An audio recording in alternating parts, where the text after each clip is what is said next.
how to make a website on Weebly. Hi guys, welcome back. In this video, I will tell you how you guys can create a website on Weebly. So when you guys log in into your Weebly dashboard, over here you guys are going to see your dashboard. Now from the top right, click on the name of your website store, and then after that click on add site.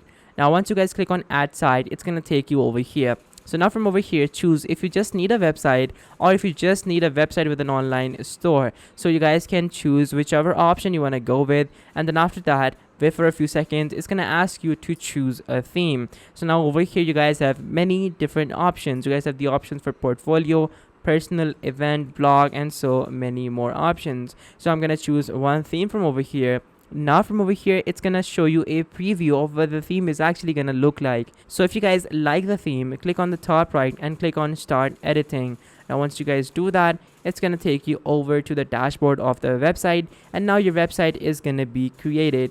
Now you will have the option to basically edit the website, add or remove whatever you want, and then of course you guys can also pick a style from over here as well, and you will be able to just simply get started with your website once you are done customizing it. So guys, this was the video. Thank you so much for watching. Take care. Till next time. Goodbye.